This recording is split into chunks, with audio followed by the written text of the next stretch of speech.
मेरे से ले आने वाला प्रभु यीशु मसीह की आदि पवित्र नाम में सब पवित्र लोगों को मसीह देता हूँ। प्रभु का वचन सीखना कितना अच्छी बात है। जब पहला तिमोथी दूसरा अध्याय का 4 वचन में प्रभु का एक बड़ा इच्छा प्रकट किया है। वो क्या इच्छा मालूम है? पहला तिमोथी 2:4।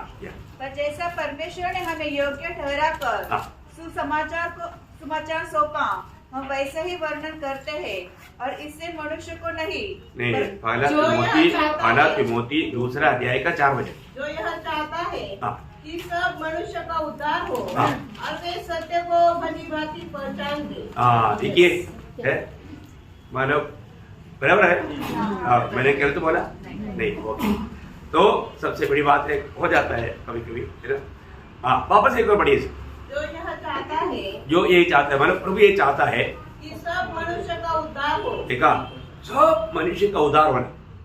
इसका मतलब कोई भी व्यक्ति का नाश होना प्रभु की इच्छा नहीं। सब मनुष्य उद्धार पाना चाहिए, सिर्फ उद्धार पाना चाहिए, इतना ही नहीं, आगे और वे सत्य को भली भांति पहचान ले।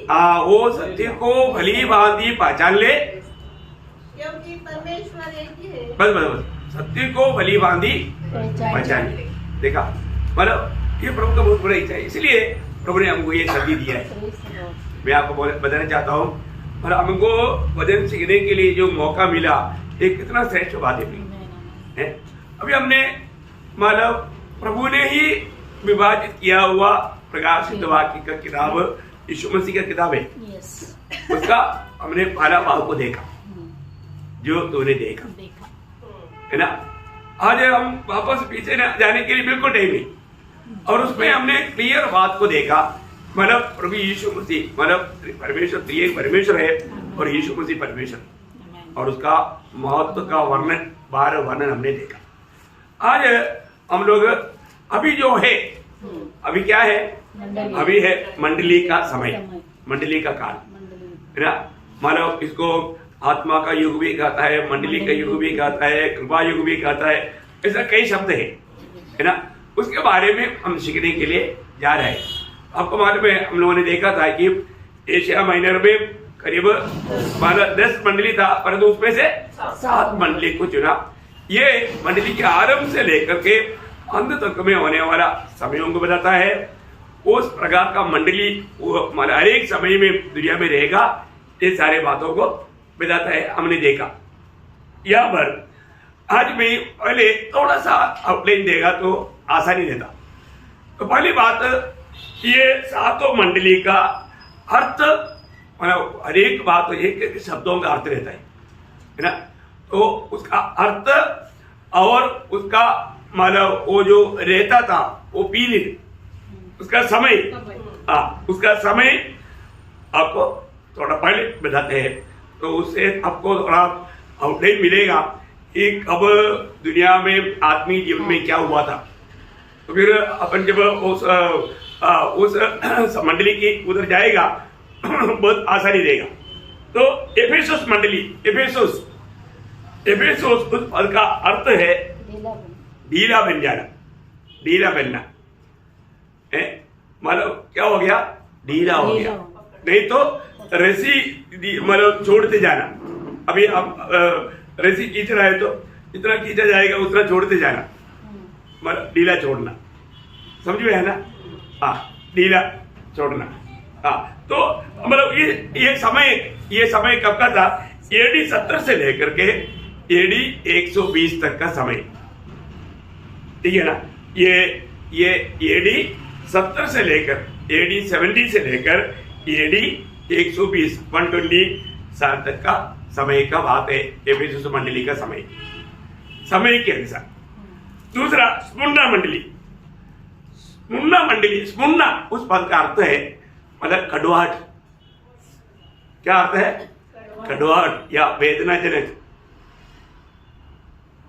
ये मंडली एकदम सतावट के नीचे था, इसलिए वो मतलब उसके अनुसार वो नाम भी आया स्मुर्ना।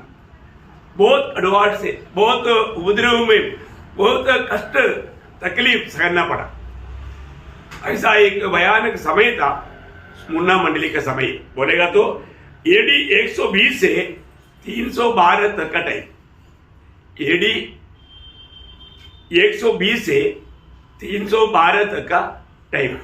आप लोग उतना तो लिख पाएंगे करके सोचता हूं। और तीसरा है पेर्गमुस।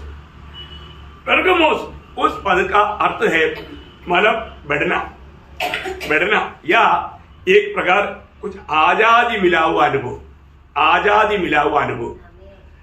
अभी वो आजादी मिला हुआ अनुभव बोलेगा तो क्या हो गया, दुनिया के साथ कॉम्प्रोमाइज हो गया। मंडली क्या हो गया, मंडली दुनिया के साथ कॉम्प्रोमाइज हो गया। आपको मालूम है कॉम्प्रोमाइज हो गया हुआ मंडली के जीवन का अवस्था क्या रहेगा, आसानी रहेगा। वो कठिनाई खत्म हो गया, तकलीफ खत्म हो गया। कैसा खत्म हो गया, क्या है अपन उस समय के बारे में सीखने के टाइम पर इतना आप लोग जरूर जानना कि वहां पर उन लोग कठिनाई से उतर गया। वो लोग कारण क्या है, दुनिया से मिल गया, दुनिया से कॉम्प्रोमाइज किया, मंडली दुनिया में मिल गया। ऐसा एक समय था। वो समय एडी 312 से 606 तक का टाइम है। 312 से 606 तक का समय। और चारवा है तोयथैरा। मतलब तोयथैरा बोलेगा तो पूर्ण रूप में विश्वास त्यागिनी, मतलब अपनी ऊपर भरोसा करके चलने वाला एक अनुभव, विश्वास त्यागिनी। यह समय था 606 से 1520 तक का समय। बाप रे, पूर्ण रूप में मंडली का कंप्लीटली अंधकार में गया हुआ एक समय था, भयंकर अंधकार।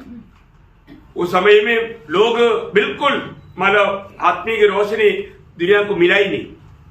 ऐसा एक भयानक अवस्था रहा वो हम लोग उस समय में था। मतलब 606 से 1520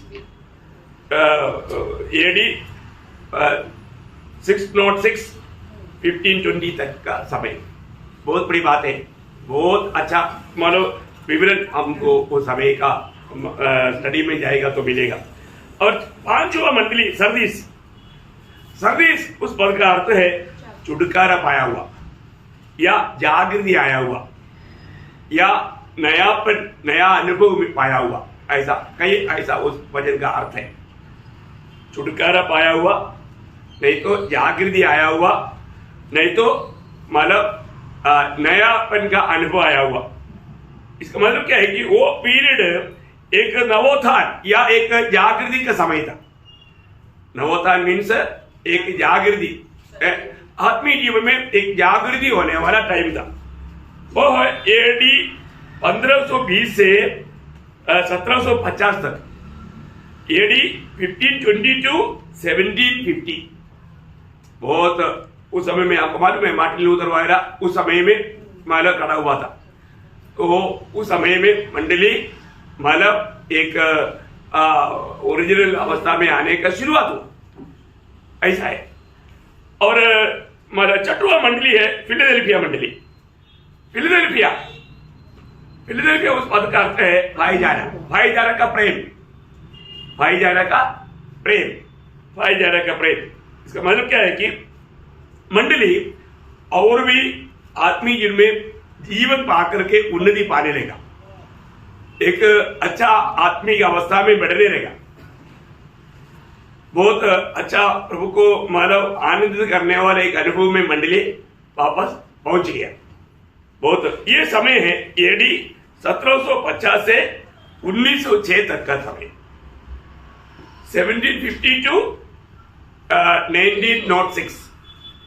देखिए मानव 1750 से 1906 मतलब ये मंडली का प्रत्युत्थान हुआ या मंडली जागृति में आया, एक अच्छा एक अनुभव में मंडली प्रभु का दृष्टि में एक अच्छा अनुभव में आया हुआ एक समय था। और आखिरी लवोदिकिया, सातवां है लवोदिकिया। लवोदिकिया मतलब क्या है कि गुनगुनाहट, गुनगुनाहट, गुनगुनाहट अनुभव। लवोदिकिया मतलब ये मतलब क्या है कि आत्मिक जीवन में बिल्कुल दुनिया के साथ मेलजुल होकर के एकदम गिरावट में आया हुआ समय है, गिरावट में आत्मिक अवस्था एकदम गिर गया हुआ अवस्था, बहुत भयंकर। हम लोग जो है प्रयोग समय के अनुसार हम लोग वो समय में है इसलिए हम लोग कितना जागृत होना चाहिए। हमें ये जो प्रोत्साहन मिल रहा है तो बहुत ही अद्भुत बात है। अभी आपको मालूम है इंग्लैंड में से कितने लोग मतलब ये जो मतलब 1750 से इंग्लैंड में से कितनी मिशनरी लोग वर्ल्ड पर जाता था। अभी वो मिशनरी लोग गया हुआ वो चर्चेस अभी गाय बांधता, नहीं तो कपड़ा का दुकान मिल गया, कई कई चर्चेस शराब दुकान तो बना, नाइट क्लब चलता वहां पर। अब देखा कहां पर आ गया वो वजन कितना सच्चे प्रियो, बिल्कुल वो दुनिया से बिगड़ हो गया एकदम, मतलब एकदम भारी लेवल में है, बहुत भयंकर। अभी आपको मालूम है ये कोरोना आने के बाद में ये भी एक बड़ा एक शोधना था, ओरिजिनल विश्वासियों को बाहर लाने वाला एक चलनी था, क्योंकि आपको मालूम है कितनी फास्टेस्ट सब्जी बिकने के लिए गया, मछली की बिक्री में गया, अभी वो उसी में है, सेवा छोड़ दिया क्योंकि बुलाहट नहीं था, प्रभु ने नहीं चुना था, प्रभु ने नहीं नियुक्त किया था, संगठन ने नियुक्त किया, इसलिए वो लोग अपने अपने बातों में चला गया। देखा ये सब, ये समय को हम लोग कितना सावधान रहना प्रिय। प्रभु का अनुग्रह है कि प्रभु ने एक छोटा झुंड को छिपा कर रखा है। किसी को भी मतलब एलिया बोला प्रभु मैं अकेला है, प्रभु बोले तू अकेला नहीं रहे, मेरे 7,000 को छिपा कर रखा है, तू चिंता मत कर। देखा ऐसा अभी प्रभु ने इधर उधर करके थोड़े से लोगों को बचा कर रखा है। प्रियो हमको ये जो मिला हुआ अवसर बहुत मूल्यवान है। तो यहाँ पर इस 7 प्रकार का बातों को हम लोग देखते हैं। अभी आपने देखा था कि मन 7 जो है 7 संज्ञा, ये परमेश्वर का कार्यों का एक पूर्णता को बताता है। अब मालूम है वहां पर हमने कुछ बात देखा, यहाँ पर कुछ बात मैं आपको बताना चाहूंगा। पहली बात तो प्रभु ने अपने सृष्टि में 7वां दिन प्रभु ने विश्राम किया। प्रभु का 7 निश्चय, 7 मंडली चुनने के पीछे 7 का प्रभु का प्रोग्राम, क्योंकि इस प्रोग्राम के साथ मतलब खत्म हो जाएगा मंडली के समय, यहूदी क्या का ये पीरियड के साथ खत्म हो जाएगा, क्योंकि उस प्रकार हम 7 का वर्णन बहुत से बात देखते हैं। जब उत्पत्ति 2 अध्याय का 2-3 बजे मतलब पढ़ने की जरूरत नहीं, आपको किताब वाला नोट करेगा तो चलेगा, जरूरत वाला वचन पढ़ेगी उतना टाइम भी जाएगा, इसलिए ओके। और दूसरा मतलब आपको मालूम है मतलब परमेश्वर ने इस्राएल को 7 दिन का पर्व मनाने के लिए बोला था। कितना दिन? 7 दिन है ना। गणना उसका 29 अध्याय का 12 बजे, गणना नंबर्स उसका 29:12 और एक्सोडस 12 अध्याय का 15 बजे। यहाँ पर हम देखते हैं कि मतलब प्रभु के लिए 7 दिन का पर्व मनाने के लिए इस्राएल को क्लियर व्यवस्था दिया था, मतलब 7 का महत्व है। और तीसरा एक 7 का बड़ा महत्व क्या है कि मालूम है कि प्रभु की उपस्थिति में मतलब जो ले जाने वाला जो लहू है, वो प्रायश्चित का लहू, वो 7 बार छिड़काना। कितना बार?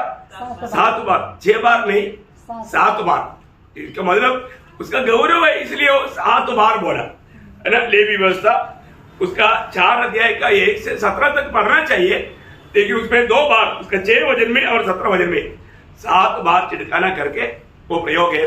आपको विषय समझने के लिए 1 से 17 तक आप टाइम मिलने पर घर में पढ़ाई करने से अच्छा है, ओके। और 4वां बात, जब एक कोड़ी शुद्ध होता है, एक कोड़ी का शुद्धिकरण के लिए उस समय में वो शुद्ध हो गया, वो घोषणा करके उसके लिए जो बलि करता है वो 7 बार उस पर छिड़काना पड़ता था, 7 बार। तो लेवी 14 अध्याय का 7 वजन में लिखा, लेवी 14 अध्याय का 7 वजन, लेवी 14:7। और आपको याद होगा जब नयमान को कितने बार डुबकी लेने के लिए बोला? 7 बार। देखा 6 बार भी डुबकी लेगा वो शुद्ध होगा? नहीं शुद्ध होता। 7 बार, 7वां बार। दूसरे राजा 5 अध्याय का 10 वजन, दूसरी राजा 5 अध्याय का 10 वजन। तो अभी आपको मालूम है यरीहो का जो दीवार, वो दीवार को गिराने के लिए प्रभु ने क्या बोला था? 7 दिन 7 चक्कर, मतलब 6 दिन 1-1 चक्कर, 7वां दिन 7 चक्कर। देखा 7 दिन, उसमें 6 दिन एक चक्कर, और जो 7वां दिन 7 चक्कर, तब वो गिरेगा, है ना। ये बात उन्होंने बोला था योशुआ 6:4। और एक बड़ा महत्वपूर्ण बात हम सबको हमारे ये बात में जानकारी है, प्रभु यीशु मसीह क्रूस पर कितने शब्द बोला था? 7 शब्द। देखा है, ये गंभीर बात है? क्यों नहीं 5 बोला या 6 बोला? 7 शब्द बोला। क्यों नहीं 8 बोला? 7 शब्द बोला। इसका महत्व है, क्योंकि प्रभु का दिया हुआ काम पूरा हुआ। वो पूर्णता को बताने वाला वो संज्ञा है, इसलिए संज्ञा को बाइबल में बहुत महत्व है, बहुत महत्व है। आपको वो वचन वाला मालूम होगा, जिसको मालूम नहीं है मैं ऑर्डरली आपको बताता हूँ। मालूम पहला मालूम प्रभु ने क्या बोला, सेकंड में क्या बोला, ऐसा ऑर्डरली आपको बोलता हूँ। पहले प्रभु ने क्रूस पर बोला था कि प्रभु पिता ये क्या कर रहे हैं, इनको मालूम नहीं, उन्हें क्षमा कर, है ना। लूका 23:34, लूक 23:34, ये आप लोग कई जगह पर शेयर करने में भी बहुत काम आएगा ये बात है ना। दूसरी बात, मानव प्रभु ने उस चोर से कहा था, जिन्होंने मानव प्रभु से विनती किया था कि जब तुम राजा होकर आएगा तो मुझे स्मरण करना, उसको क्या बोला था? आज तुम मेरे साथ परदेश में होगा। ये था दूसरा शब्द, मानव सूली पर बोला हुआ दूसरा शब्द। लूका 23:43, लूक 23:43। और तीसरा बात एक्चुअली वो 2 शब्द है, लेकिन वो एक ही साथ है, इसलिए वो एक शब्द गिना जाता है। एक ही साथ बोला वो बात है, इसलिए उसको एक ही शब्द में गिना जाता। क्या बोला था? मानव ये स्त्री, ये तेरा बेटा, और ये मतलब यूहन्ना को बोला ये तेरा माँ।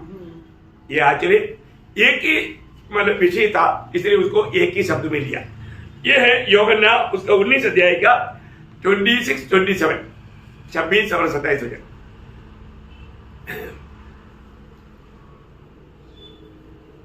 आप लोग लिख पा रहे हैं ना? कोई ज्यादा स्पीड तो नहीं? ओके। और 4वीं बात, प्रभु ने वहां पर बोला, हे हमारे परमेश्वर, ये परमेश्वर मुझे क्यों छोड़ दिया। ये था 4वां शब्द, मत्ती 27:46, मत्ती 27:46। और 5वां शब्द हमारा प्रभु ने कहा, मैं प्यासा हूं, मैं प्यासा हूं। देखा ये है 5वां शब्द, यूहन्ना 19:28, यूहन्ना 19:28। और 6वां शब्द था पूरा हुआ, टेटलेस्टाई, पूरा हुआ। ये है यूहन्ना 19:30, 19:30। और आखिरी मतलब 7वां था, ये पिता मेरी आत्मा तेरे हाथ में सौंपता हूं। पिता को बोला मेरी आत्मा तेरे हाथ में सौंपता हूं। लूका 23:46, लूक 23:46। अभी साथ में और एक बड़ा खूबी बाइबल में हम देखते हैं, तो जब शुरुआत का मंडली में थोड़ा कुछ समस्या हुआ, गुड़गुड़ाहट हुआ, वो दूर करने के लिए 7 लोगों को चुनने के लिए बोला। कितने लोगों को? 7 लोगों को। ये भी एक बड़ी बात है ना। मतलब वहां पर वो वचन पड़ेगा तो अच्छा रहेगा। प्रेरितों काम उसका 6 अध्याय का 3रा वचन। इसलिए है भाइयों, अपने में से 7 सुनाम पुरुषों को जो पवित्र आत्मा और बुद्धि से परिपूर्ण हो चुन लो, कि हम उन्हें मतलब 7 सुनाम पुरुषों को। देखा, 7 सुनाम पुरुषों को, अच्छा गवाही के लोग होना चाहिए। कभी भी प्रभु का जो भी काम करता है वो अच्छा गवाही के लोग होना चाहिए। ऐसे नहीं तो प्रभु का निंदा हो जाता। बहुत बड़ी बात है। हर एक बातों में आत्मा से परिपूर्ण होना चाहिए, उनको स्वर्गीय ज्ञान होना चाहिए, है ना, एक अच्छा गवाही होना चाहिए। बहुत बड़ी बात है। तो ऐसा 7 लोगों को चुना। तो आपको मालूम है कि जो 7 दूतों को बजाने के समय में वहां पर बोलने वाला कुछ खास शब्द है, अनेक मंडली को बताया। पहली बात जो आत्मा कलीसियाओं से कहता है, जिसका कान है वो सुन लो। ये सातों मंडली को बताया, सातों मंडली को बताया। मैं उसका पूरा वचन बताने की जरूरत नहीं, लेकिन एक बात है, हर एक मानव मंडली को प्रभु ने ये बात बताया है। और दूसरा एक बात, मंडली हर प्रकार पूर्ण होना चाहिए करके प्रभु का दिल का बहुत बड़ा इच्छा है। जैसा यीशु मसीह ने पहाड़ी उपदेश देने के टाइम पर मत्ती 5 अध्याय का 48 वचन में कहा, जैसा स्वर्गीय विधा सिद्ध है वैसे तुम भी सिद्ध बनो। प्रियो, हमारे जीवन में उसके लिए प्रभु ने ये वचन दिया है। एक्चुअली उस समय में भी लोगों को ये वचन आज जैसे हमें मिला, ये हमारे हाथों में है, ऐसा उस समय में नहीं था। लेकिन आज का पीढ़ी का हम लोग कितना धनी लोग हैं, क्योंकि हम अपनी भाषा में बाइबल पढ़ पा रहे हैं। उस समय में लोगों को सिनेगोग में जाना पड़ता, वहां पर उनका एक आधा लोगों के पास उसका कॉपी रहता है ना। लेकिन प्रियो, हमारे हाथों में तक ये वचन पहुंचाने के लिए प्रभु ने कितना भक्तों को अपना प्राण कुर्बान करना पड़ा, बहुत बड़ी बात है। तो हर प्रकार ये वचन बिना, अभी आप सबको मालूम है, जब एफिसियों 5 अध्याय का 26-27 वचन,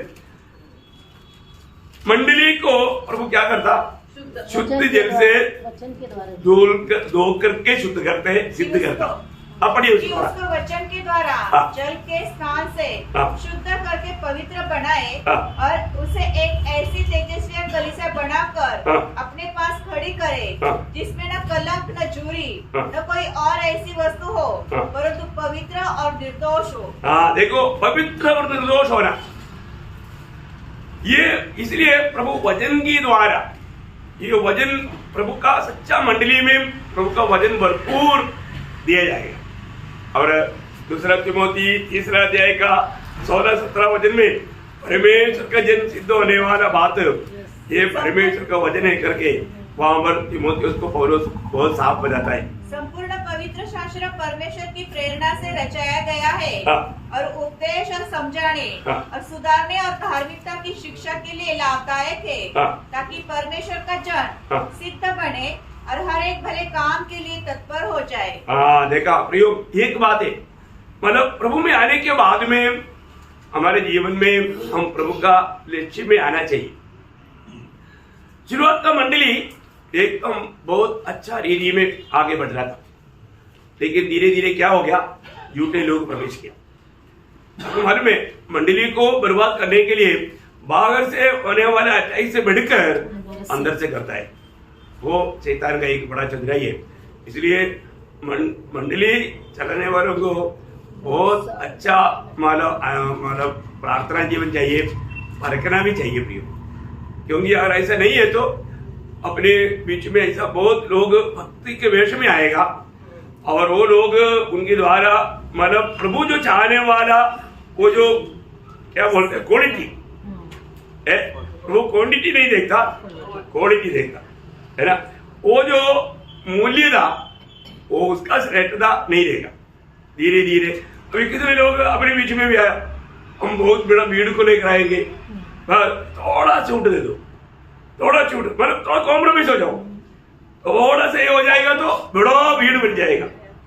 प्रभु बड़ा भीड़ को चाहता है क्या? नहीं, वजन में कभी भी कॉम्प्रोमाइज नहीं, किसी का भी बात। अपने जो डॉक्टर साहब आता है ना, उन लोगों के बीच में हम लोग वजन सुनाने के लिए जाते थे, आपको याद है? उन्होंने बोला नासिक का सबसे बड़ा हाल लेकर के देगा, लेकिन हमारी बात मानना। मैं बोला देखो, ये बात में बिल्कुल अपन मिल नहीं सकता, क्योंकि प्रभु का बात मानेगा, आपका बात कैसे मानेगा? प्रभु का बात जैसा चलना है तो चलेगा। मैं आपको बोलता हूँ, मैं वहां से विदा होने के टाइम पर डॉक्टर साहब बहुत रो रहा था, लेकिन प्रभु ने उनको संगति किया। अपना पार के डॉक्टर साहब बहुत रो रहा था, मैं बोला अभी आए तो इधर नहीं आएगा, क्योंकि आप लोगों को प्रभु का वचन मानने की इच्छा नहीं, आपकी बात मानो। अब ऐसा इसमें है तो आपके बीच में अभी आगे नहीं आएगा। हाथ खड़ा कर दिया, लेकिन आया। और फिर दूसरे एक जगह पर बहुत अच्छा रीति में, आपको मालूम है, जब औजार में टाउनशिप में कम से कम 60-70 लोगों से ऊपर इकट्ठा होता था, एक इतने बड़ा झंडा लगाना है, कौन सा, IPC चर्च ऑफ गॉड। मैं बोला भाई तू झंडा लगा करके तू करो, मैं नहीं आएगा टाटा।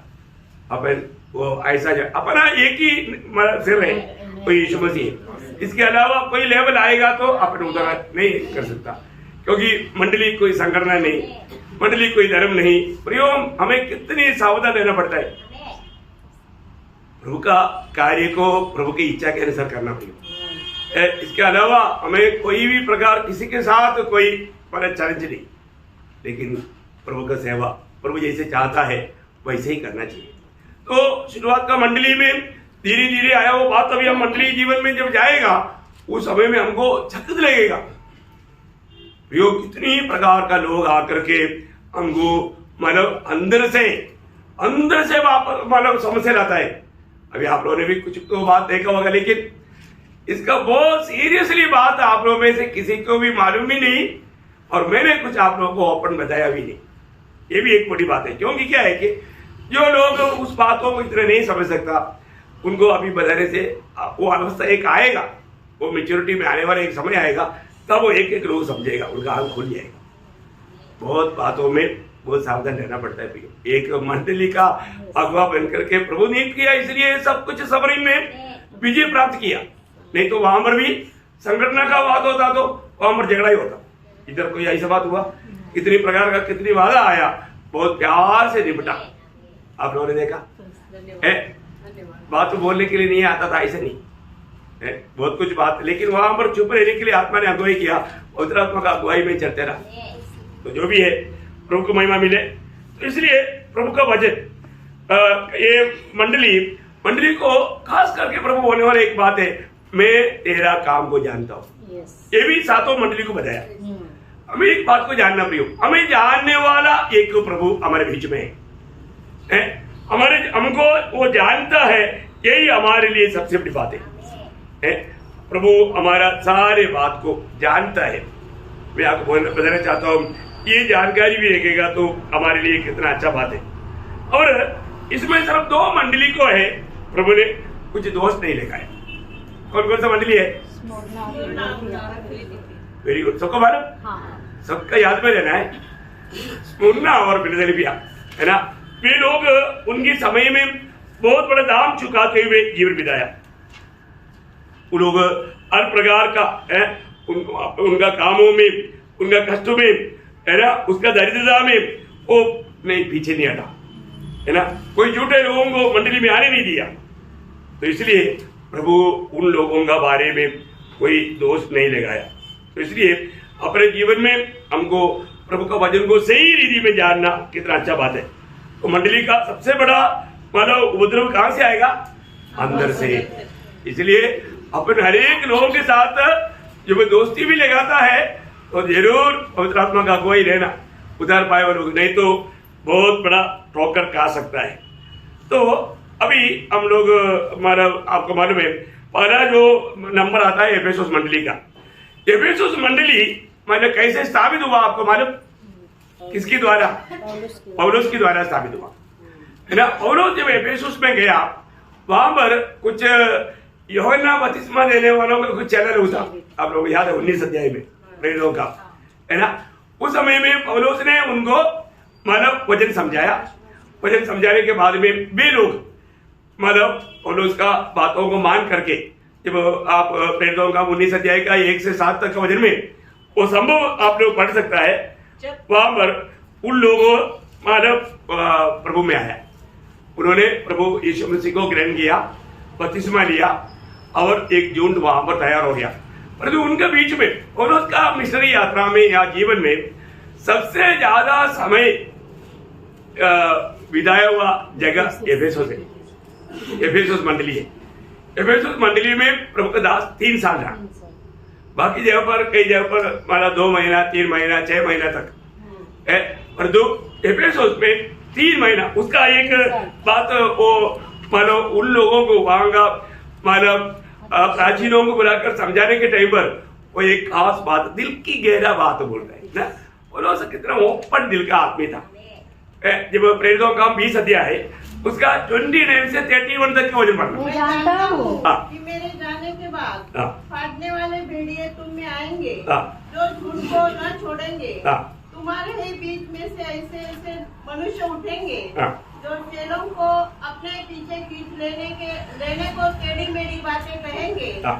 इसलिए जागते रहो हाँ। और स्मरण करो हाँ। कि मैंने 3 वर्ष तक रात दिन आंसू बहा कर देखा, 3 वर्ष तक मैं आंसू बहा कर हरेक को चेतावनी देना न छोड़ा। हाँ।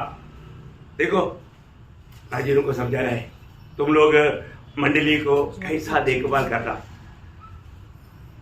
मंडली का सच्चा दर्शक बहुत बड़ी बात है, क्योंकि प्रभु यीशु मसीह की लहू से खरीदा हुआ एक एक इज्जत, उन पर कैसा ध्यान देना चाहिए, उनको कैसे मसीह में सिद्ध करके उपस्थित करना चाहिए। प्रेरित पौलुस उनके लिए एक अच्छा आदर्श बनकर उनके बीच में सेवा किया। उसी का 17 से 21 भी पढ़िएगा। उसने मिलेतुस से इफिसुस में कहला भेजा और कलीसिया के प्राचीनों को बुलवाया।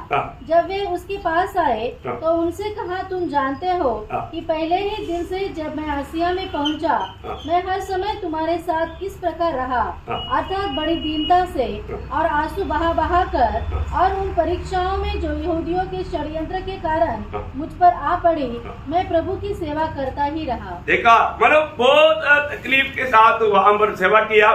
और एक खास बात क्या है ना, जब तक पौलुस उस मंडली में था, उन लोगों का प्रेम में एक नमूना था। प्रेम में उनका प्रेम प्रशंसनीय प्रेम था, इतना अच्छा था। अभी जब हम एफेसुस मंडली में अभी जब देखने के लिए जाएगा तो वहां का विषय प्रेम का घटी था, और जब पौलुस रहते वक्त वो प्रेम में एक बड़ा आदर्श था। क्योंकि एफेसुस को जब वो पत्र लिखता है, वो पत्र में वो बात को और उड़ाकर कहता है ना। पहला एफेसियों का पत्री, उसका पहला अध्याय, उसका 15 वचन पढ़ना।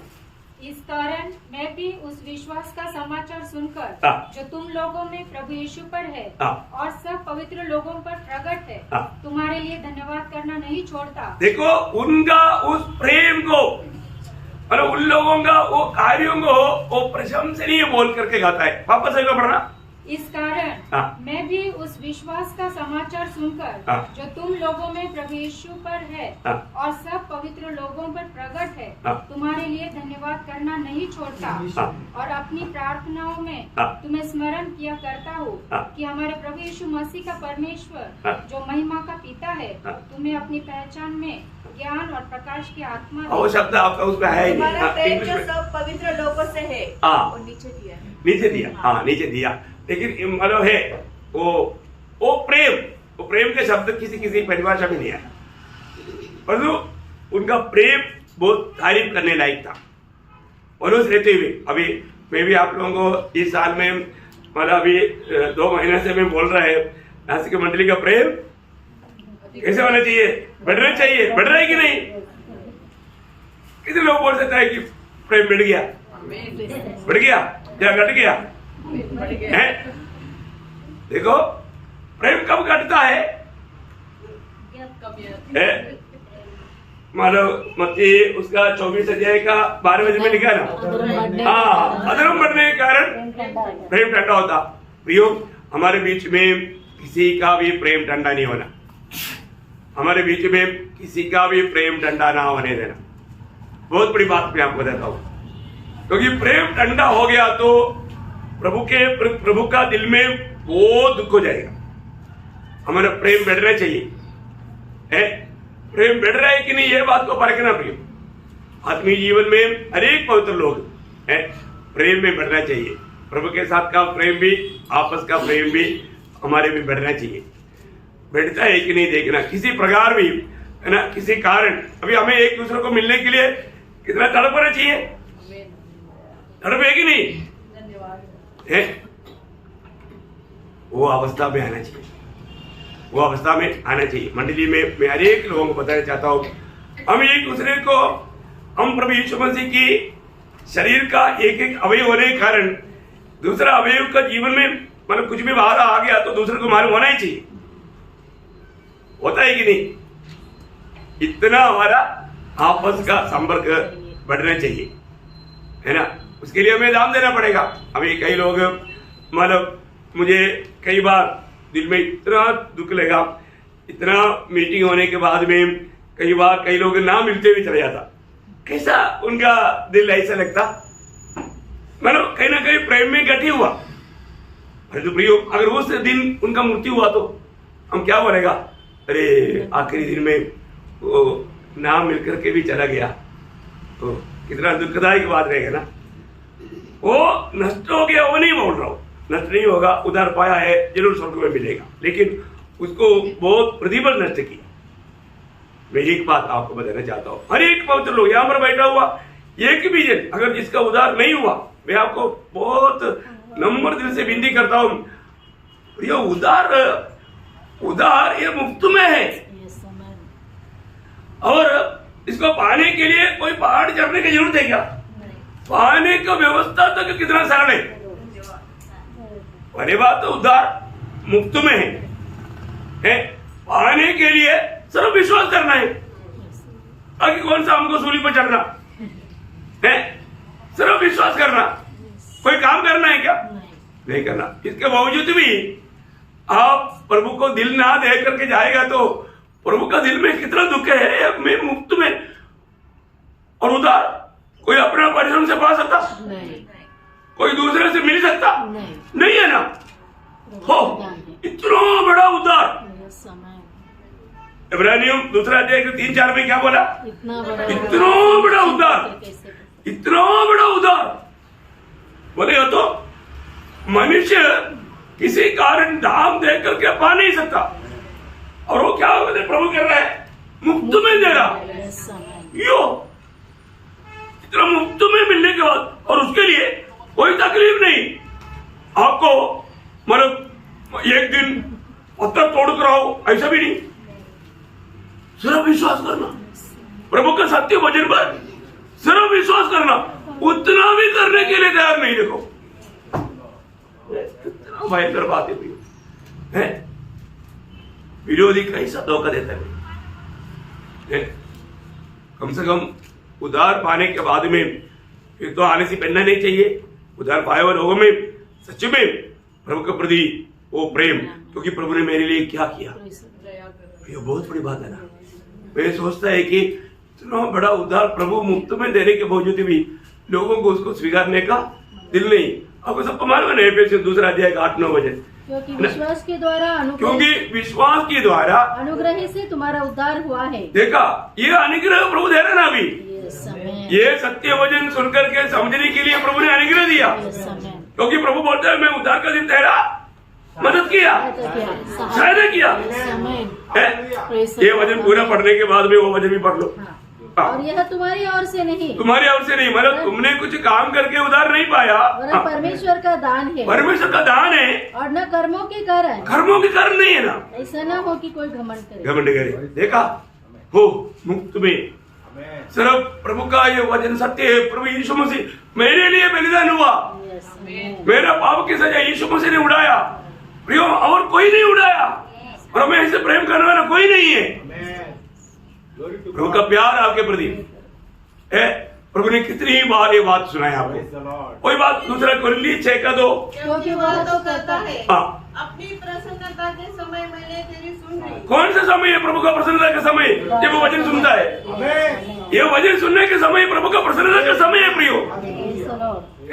ये समय में आप उसका महत्व जान करके, जिन्होंने अभी तो प्रभु को ग्रहण नहीं किया, उधार नहीं पाया, मैं आपको बोलता हूँ प्रभु आपका सहायता कर रहा है। कल का दिन वापस मिलेगा किसको मालूम है। सिर्फ नजरों में हमारा श्वास है भाई, वो श्वास लेना बंद हो गया तो खत्म है। अपनी जवानी की जोर में हम सांस ले सकता नहीं, कुछ नहीं प्रियो। जो आज का दिन कहलाता है, हमें परख कर देखना है, मेरे जीवन में मैंने उद्धार पाया है कि नहीं, मेरा आत्मा का उद्धार हुआ है कि नहीं है। आज प्रभु यीशु मसीह मुझ में है कि नहीं, मैं प्रभु के साथ चलता है कि नहीं, ये बात को देखना चाहिए प्रियो। और नहीं देखेगा तो कितना दुखदायी बात है। कितना एक सच्चा मसीह जीवन, एक सच्चा मंडली जीवन। इसलिए पत्रोस बोलता है ना, दूसरा पत्रोस 5:10 वचन। अच्छा, ये वचन पूरा नहीं पढ़ा।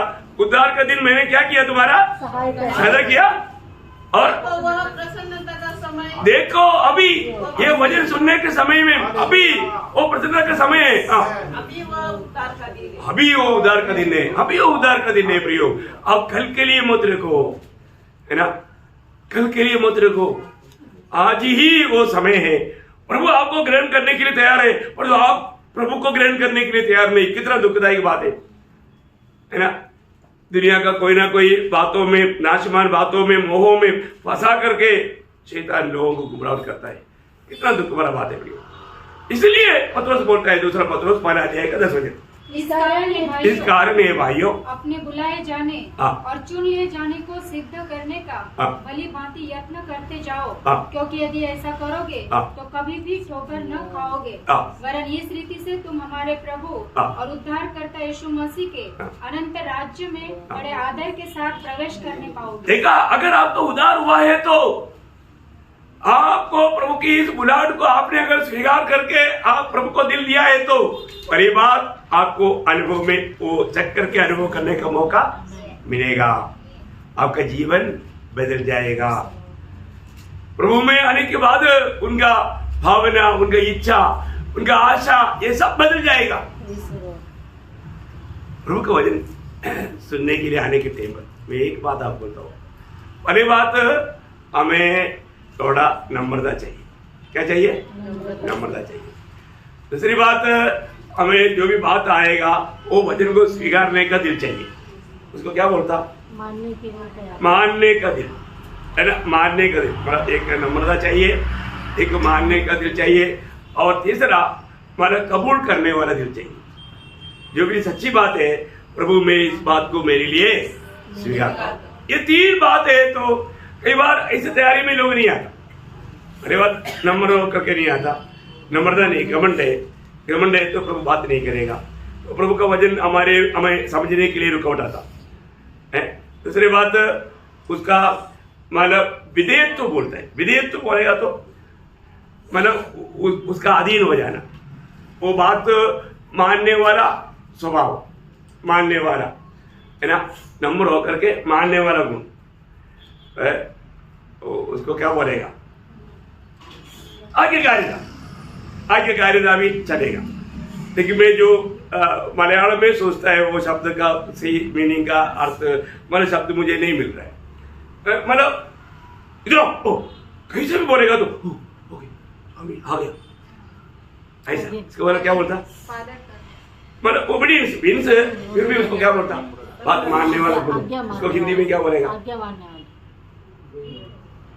आज्ञा मानना नहीं, नम्र होना चाहिए, और मतलब बात मानने वाला गुण, बात मानने वाला गुण है।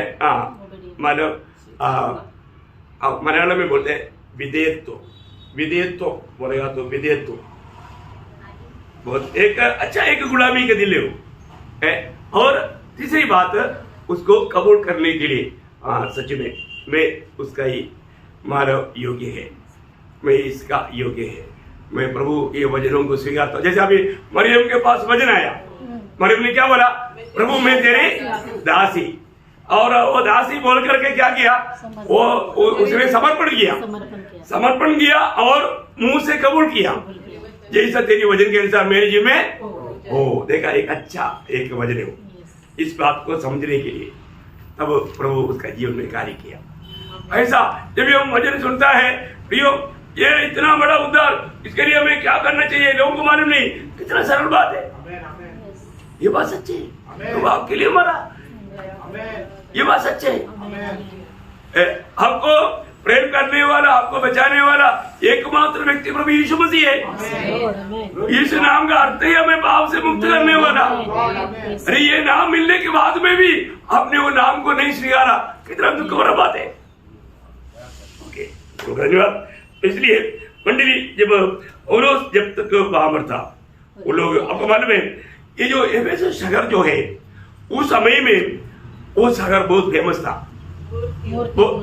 मतलब एक प्रकार एक अच्छा बिजनेस का अड्डा था, और मूर्ति पूजा में एक बहुत बड़ा भयंकर एक देश था।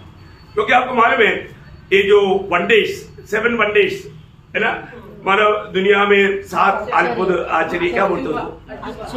आश्चर्य ताजमहल उसमें से एक है। क्या बोलता है? अजूबा।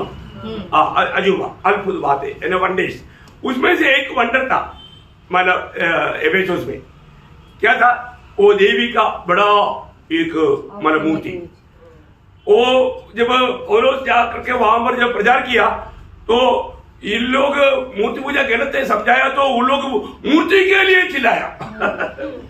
उधर बहुत 2 घंटा मूर्ति के प्रति उन लोगों ने चिल्लाया, नहीं इनको भगाओ, हमारा मूर्ति हमारा देवी ही बड़ा है। आपको याद है जब प्रेरितों का 19 अध्याय में अर्थमिस देवी बोल करके एक देवी का मूर्ति था, उसका 34 परंतु जब उन्होंने जान लिया कि वह यहूदी है तो सबके सब एक शब्द से कोई 2 घंटे तक चिल्लाते। देखा 2 घंटे तक पौलुस के प्रचार के खिलाफ में लोग चिल्लाते रहा। की अद्वितीय महान है। देखो एफेसुस की अर्थमिस देवी जो है महान है बोलता है। वो क्या बोलता मूर्ति पूजा करने वाला बोलता है एफेसुस का अर्थमिस देवी वो महान है, ऐसे बोल करके 2 घंटा पौलुस के और बरनबास के खिलाफ में चिल्लाते रहा है। कितना भयंकर बात है, वो लोग कैसा लोग थे ये बात को हम देखते हैं। ओके, तो ये था एफेसुस का एक मतलब चरित्र उसका बैकग्राउंड। तो अभी हम लोग एफेसुस कलीसिया की ओर जाता है, उसका एक मतलब दूसरा अध्याय का पहला वचन हम देखेंगे। पहला वचन इफिस की कलीसिया के दूत को यह ली जो 7 तारे अपने दाहिने हाथ में लिए हुए है और सोने की 7 दियोटों के बीच में फिरता है, वह यह कहता है कि मैं तेरे काम और तेरे परिश्रम बस एक ही वचन पढ़ना है। ओके, अब बहुत क्योंकि ज्यादा पढ़ने के लिए आज टाइम नहीं है इसलिए बताया। ओके, देखिए बहुत ध्यान देना, यहाँ पर प्रभु वचन कहता है एफेसुस मंडली का दूत को लिखे। किसको लिखना? एफेसुस की कलीसिया। कलीसिया के दूत को। इसका मतलब संदेश किसको दे रहा है? दूत को। प्रभु हमेशा अपने दासों के द्वारा मंडली से बात करता है। ये बहुत इंपॉर्टेंट बात है। इसलिए मतलब आप लोग मेरे लिए ज्यादा प्रार्थना करना, क्योंकि प्रभु आप ही उनके द्वारा बात करना है। कभी भी वो प्रभु के दास अपनी बुद्धि और अपने सामर्थ्य इस्तेमाल ना करे, कभी ना करे। बहुत बड़ी बात है, प्रभु ही बात करना। अभी प्रभु का वचन यहाँ पर भी हम लोग ने पिछली बार देखा था, ये दूध का अर्थ आप लोग जानता है ना। जो भी संदेश लेकर के जाता है उनको दूध बोलते हैं। मतलब स्वर्गदूत का बात यहाँ पर नहीं, यहाँ पर जो बोला हुआ सब दूध है। दूध प्रयोग यहाँ पर आपको थोड़ा सा और मैं उसमें समझाना चाहूंगा। जब मत्ती की सुसमाचार 11 अध्याय उसका 10 वचन में प्रभु यीशु मसीह जब ये दुनिया में आएगा, यीशु मसीह के सामने मार्ग तैयार करने के लिए प्रभु ने वचन दिया था, मैं अपने दूध को तेरे आगे, मैं अपनी दूध को तेरे आगे भेजता हूँ। किसके बारे में बोला? करेक्ट। देखा आप लोगों को सबको याद आ गया। यूहन्ना बपतिस्मा देने वाले के बारे में बोला था। यीशु मसीह की आगे आगे मार्ग तैयार करने के लिए प्रभु ने भेजा हुआ दूध था। देखा दूध, वहां पर लिखा है दूध, मेरा दूध को मैं तेरी आगे आगे भेजेगा। देखा कितना बड़ी बात है। इसलिए जब यूहन्ना का सुसमाचार में यूहन्ना बोलता है, यूहन्ना बपतिस्मा देने वाले के बारे में, उसका पहला अध्याय के 6 वचन में परमेश्वर ने एक मनुष्य परमेश्वर की ओर से उपस्थित हुआ। एक मनुष्य परमेश्वर की ओर से आकर उपस्थित हुआ। देखा कितना बड़ी बात है ना। प्रभु की ओर से आकर के उपस्थित हुआ करके लोगों को जानना चाहिए। बहुत बड़ी बात। वो क्या प्रभु की ओर से आया हुआ क्या करेगा? उसका 3 का 34 जॉन 3:34 उसकी बातें बोले, क्योंकि जिसे परमेश्वर ने भेजा है, वो परमेश्वर की बातें कहता है। परमेश्वर की बातें कहता है। ये बहुत बड़ी बात है। परमेश्वर ने भेजा हुआ व्यक्ति कथा कहानियों में, बंडलबाजी में नहीं जाएगा, वो परमेश्वर का वचन सुनाएगा। बहुत बड़ी बात है। एक बड़ा चिन्ह है ना। जब मनमाड़ में पहुंचा, वहां प्रभु का संदेश दिया, तब उन लोगों ने जाना प्रभु ने भेजा है, उन लोग गवाही देता है। Praise the Lord. प्रभु ने भेजेगा बोला, भेजा, ऐसा था। है कितना क्लियर बात है। एक बात आपको बताना चाहता हूँ, प्रभु का दूत प्रभु का संदेश देता है। यहाँ पर प्रभु यीशु मसीह के आगे आगे मार्ग तैयार करने के लिए यूहन्ना बपतिस्मा देने वाला आया, उसके बारे में बोला मेरा दूत, प्रभु का दूत, प्रभु का दूत है ना। दूसरा हम देखते हैं कि लूका उसका 7 अध्याय का 24 वचन, जब यूहन्ना का दूध लोग जाने के बाद में यीशु मसीह उनका बारे में एक गवाही देता है, और तो वहां पर एक प्रयोग है। जब यूहन्ना के भेजे हुए लोग चले गए तो यीशु यूहन्ना के विषय में लोगों से कहने लगा। लेकिन वहां पर लोग लिखा, लेकिन वहां पर दूध आना चाहिए। मराठी में देखिए, मग यवानाचे निरोपे गेल्यावर, निरोपी मीन्स दूध, संदेश, दूध, दूध। देखिए दूधवाही है, वहां पर यूहन्ना बपतिस्मा देने वाले का दूधवाही लोग जाने के बाद में बोलेगा तो संदेश लेकर के आने वाला, उसको क्या बोला, दूध। में वो दूध शब्द समझने के लिए आपको बताया। अभी जब लूका 9 अध्याय का 51-52 पढ़ना। जब उसके ऊपर उठाए जाने के दिन पूरे होने पर थे, तो उसने यरूशलेम जाने का विचार दृढ़ किया। उसने अपने आगे दूत भेजे। देखा, उसने अपने आगे दूध भेजा। कौन भेजा, किसको भेजा? हाँ, प्रभु के दासों को भेजा। प्रभु ने अपने दासों को भेजा। मैं आप लोगों को और भी सरल रूप में आपका दिमाग में, दिल में सब ये बात बैठने के लिए, दूध बोलेगा तो एकदम स्वर्गदूत की ओर नहीं जाना। ये दूध प्रभु ने नियुक्त किया हुआ, प्रभु का संदेश पाया हुआ लोग हैं, उनको बोलता है दूध।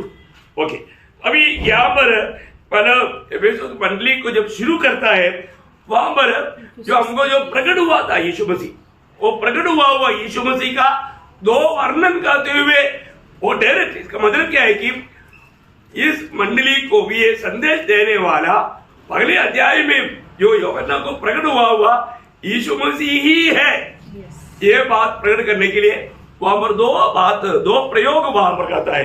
पहली बात दाहिने हाथ में, दूसरा अध्याय का 12 वचन, जो 7 तारे अपने दाहिने हाथ में लिए हुए हैं। अब ये देखिए, 7 तारे अपनी दाहिने हाथ में लिए हुए। अभी आप देखिए, ये 7 तारे अपनी दाहिने हाथ में लिए हुए हमने 12 अध्याय में कहाँ पढ़ा था? उसका 16 वचन में कहाँ पर पढ़ा? 16 में पढ़ा था। ओके, और आगे, और सोने की 7 दीवटों के बीच देखा, 7 दीवट, ये 7 दीवट हमने 12 अध्याय में देखा ना? कहाँ पर देखा? 13 वचन में। कहाँ पर देखा? 13 वचन में, है ना? 13 वचन में क्या देखा? और उन दीवटों के बीच में मनुष्य के पुत्र के सदृश एक पुरुष को देखा। देखा, इसका मतलब बोलने का अर्थ क्या है कि वहां पर यीशु मसीह का 2 प्रस्तावनाओं को लेकर के अनेक मंडली को दिखने के समय में ये सारे मंडली का संदेश प्रभु की ओर से डायरेक्ट है। देखा, ये मैं आपको बताना चाहता हूँ प्रियो, हम लोग हमेशा, आप लोग नासिक मंडली सच में बहुत धन्य मंडली है, क्योंकि आप रोज जो सुनता है, प्रभु जो कहता है वो बात सुनता है। Praise the Lord. प्रभु की उपस्थिति में बैठ करके, प्रभु की आलोचना भाग करके, प्रभु के वचन के द्वारा ही आपको समझाता है। ये कितना अनोखा बात है।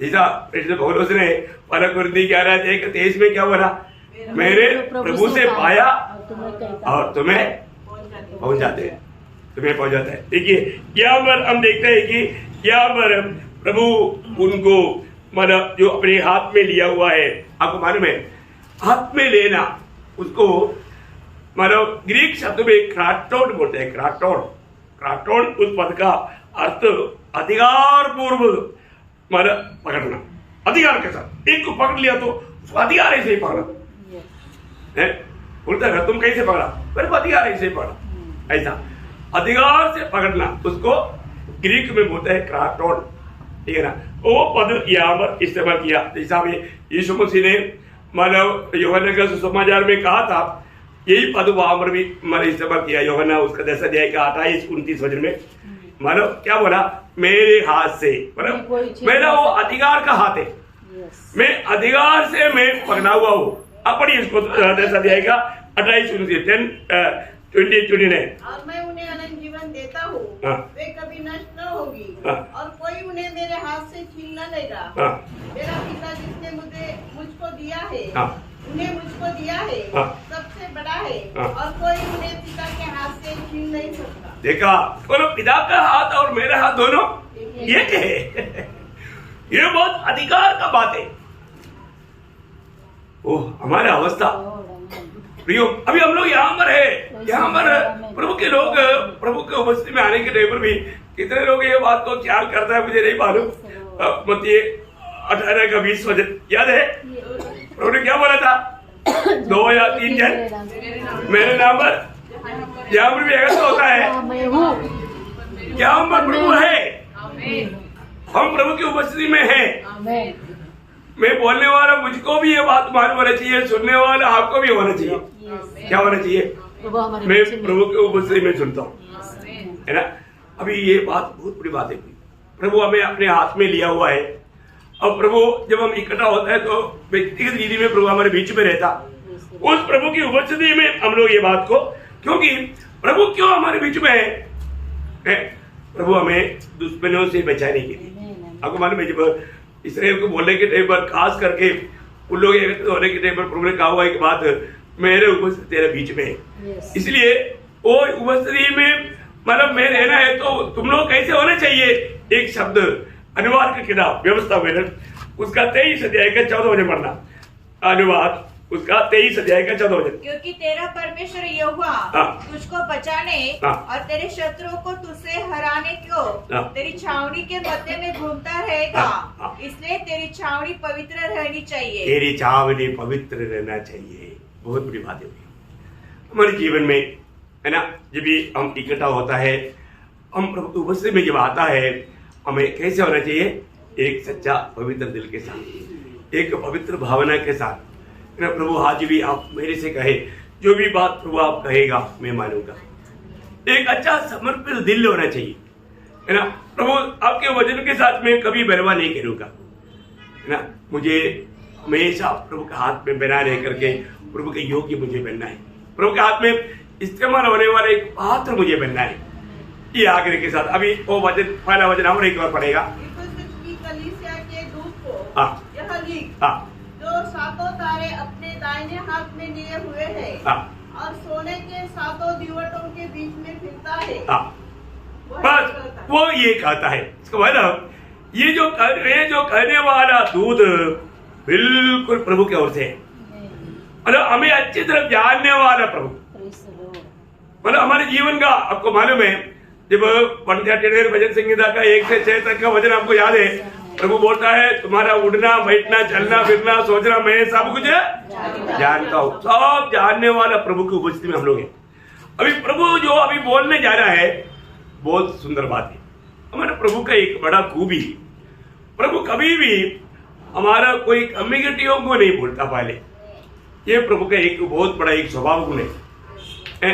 अभी आप सोचिए, अभी यहाँ पर आप सोचो एक व्हाइट बोर्ड है, एक व्हाइट बोर्ड अभी तो फिलहाल अभी इधर नहीं, लेकिन और उसके बीच में अगर एक डॉट मारेगा, एक छोटा सा पेन से एक मार्क करेगा, अब ये बोर्ड में क्या देखता है पूछेगा तो क्या बोलेगा? सच में सभी लोग वही बोलेगा, लेकिन बाकी वो डॉट के अलावा ये बाकी पूरा गोरा है वो नहीं बोलेगा, वो कम ही बोलेगा। वो इंसान का एक बड़ा कमी है, इंसान का एक बड़ा कमी है।